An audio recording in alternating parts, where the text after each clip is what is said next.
Right, time for the update on the anti-roll bar. Let's get back a bit, hang on. That's the whole setup there on the workbench.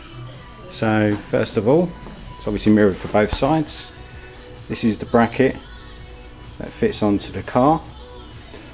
A6 2.7 27mm bush, as well as the bracket from the A6 as well, from the breakers. The impact socket, 19mm, is now welded to the shaft.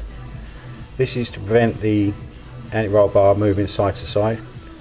And then there's the second part of the socket just on that side. This is the hex bar, bright steel. And the one next to it is the 17mm, as I said before.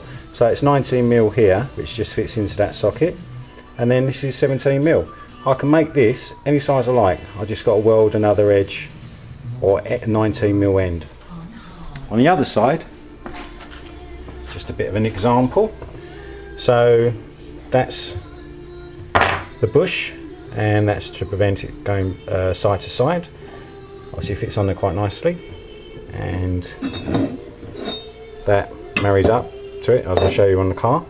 And this is obviously threaded through, so this Allen bolt then screws onto it, which locks everything together. So that's basically it, and I'll put it all on the car so you can see it on the car. Right, when I'd welded it all up, I found I had a little bit of a problem here to here. Now I'll show you what I mean. Like all sockets, it's supposed to you're supposed to be able to get them on nice and easily. So this is a 19, and that's a 19 hex bar, just a spare bit I've got. And I don't know if you can see that. Yeah, there's a little bit of movement. That's so you can get the socket or the spanner off and on and off, whichever way. Now on an anti-roll bar, I can't have any of this. So what I did was I got another impact socket. So this is actually two parts. This one and that one are slightly offset, so they've got a little bit of a twist. So when it goes on, it goes against one edge here, and on that one it goes against the other edge. So this is a nice tight fit, and there's no lateral movement at all. So this is all nice and tight as though it was one piece. That's just an added extra. Right, the alterations that I've made, this is where the new anti-roll bar bracket or mount fits. What I've done is I've added another plate to give it a little bit more strength, and welded nuts onto the back, and then welded that onto this already existing strong plate. And there's the point where it all comes through. Right, this is the anti-roll bar installed. It fixes on the drop link down there. This one here, and obviously is profiled to go around when it sits up level, to go around all the top wishbone, etc., if you can see that. And then obviously this is the bracket, which is situated here. I've made it strong enough so it won't move. That's the Allen bolt, which brings everything together. It's the bush.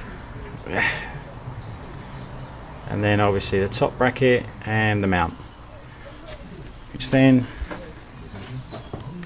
goes, if I can see it, yeah, there it is. This is the anti-roll bar, which goes right across the other side. It does miss everything, so it doesn't miss anything. It's all close, but it does actually go through all right. And then goes through to the other side, which is there, and again profiled around, and just to see if it's working. It's not in there tight, but just to show that it works.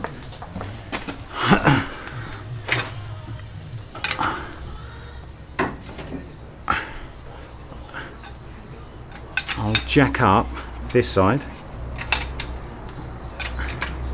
and you should see when I get there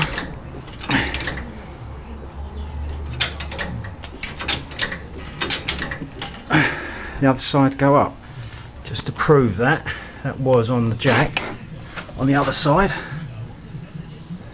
You can see that. Hang on, let's make that a little bit better. I haven't touched this jack, and now you can see that the anti-roll bar has basically lifted it off the jack, and that's it.